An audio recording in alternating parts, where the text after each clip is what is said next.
আজ মহান মে দিবস। শ্রমজীবী মানুষের অধিকার আদায়ের দিন হিসেবে বাংলাদেশ সহ বিশ্বজুড়ে এ দিবস পালিত হয়ে আসছে। দিবসটি উপলক্ষে রাষ্ট্রপতি মোহাম্মদ শাহাবুদ্দিন ও প্রধানমন্ত্রী তারেক রহমান পৃথক বাণী দিয়েছেন।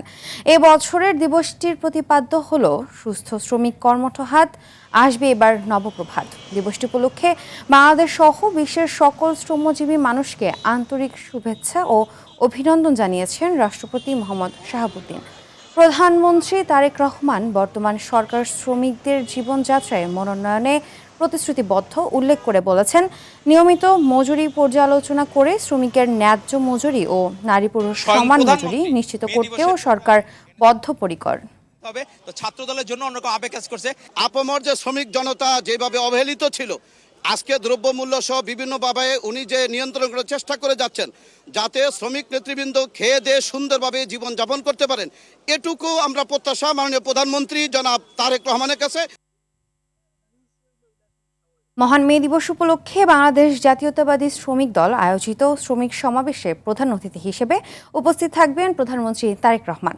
শ্রমিক সমাবেশে প্রথমবারের মতো বক্তব্য দেবেন সরকার প্রধান। এ বিষয়ে বিস্তারিত জানাতে নয়াপল্টন থেকে সরাসরি যুক্ত হচ্ছেন সহকর্মী রুদ্র রফিক।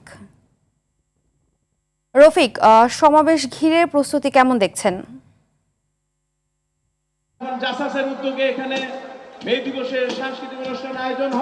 দুপুর 2:30টায় বাংলাদেশ জাতীয়তাবাদী শ্রমিক দল আয়োজিত মহান মে দিবসের আজকের এই শ্রমিক সমাবেশটি অনুষ্ঠিত হবে এবং আপনাকে জানিয়ে রাখি, বাংলাদেশের ইতিহাসে এটি কোনো প্রথম ঘটনা।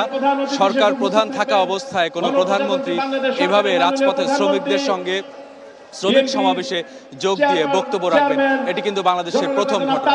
দুপুর 2:30টায় শ্রমিক সমাবেশটি অনুষ্ঠিত হবে। ইতিমধ্যে সব ধরনের প্রস্তুতি কিন্তু নেওয়া হয়েছে। আপনি নিশ্চয়ই দেখতে পাচ্ছেন যে মঞ্চে ইতিমধ্যে জাসাস আয়োজিত সাংস্কৃতিক অনুষ্ঠানের একটি প্রস্তুতি চলছে।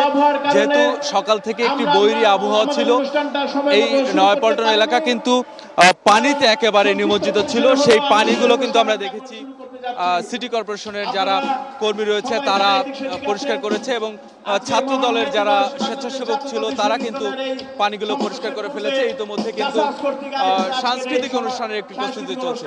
আমরা যেটি দেখেছি যে নাইট অ্যাঙ্গেল মোড় থেকে ফকিরাপুল মোড় পর্যন্ত রাস্তার কিছু দূর পর পর কিন্তু এলইডি স্ক্রিন বসানো হয়েছে। বিএনপির পক্ষ থেকে কিন্তু ইতিমধ্যে বেশ কয়েকবার জানানো হয়েছিল যে আজকের এই শ্রমিক সমাবেশটি কিন্তু স্মরণকালের সবচেয়ে বড় একটি সমাবেশ তারা করতে যাচ্ছে এবং সেই লক্ষ্যে কিন্তু সব ধরনের প্রস্তুতি বাংলাদেশ জাতীয়তাবাদী দল, বিএনপি এবং শ্রমিক দল সহ অন্যান্য যে অঙ্গ সংগঠনগুলো রয়েছে সব সংগঠনের পক্ষ থেকে কিন্তু সব ধরনের প্রস্তুতি নেওয়া হয়েছে এবং এখন একেবারে মঞ্চ প্রস্তুত, সাউন্ড সিস্টেম, এলইডি সবই কিন্তু প্রস্তুত রয়েছে। এবং আমরা যেটা দেখেছি যে ঢাকার বিভিন্ন স্থান থেকে কিন্তু ছোট ছোট করে বিভিন্ন শ্রমিক দলের বিভিন্ন ইউনিটের নেতাকর্মীরা কিন্তু মিছিল সহকারে এই সমাবেশ স্থলে আসছে এবং জুমার নামাজের পর আনুষ্ঠানিকভাবে আসলে এই সমাবেশটি অনুষ্ঠিত হবে।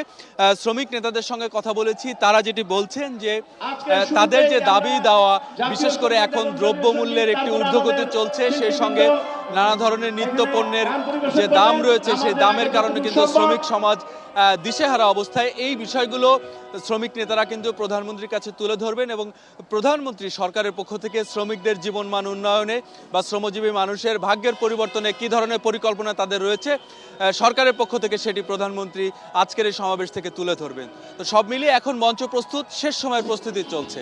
ফারহিনা, ধন্যবাদ।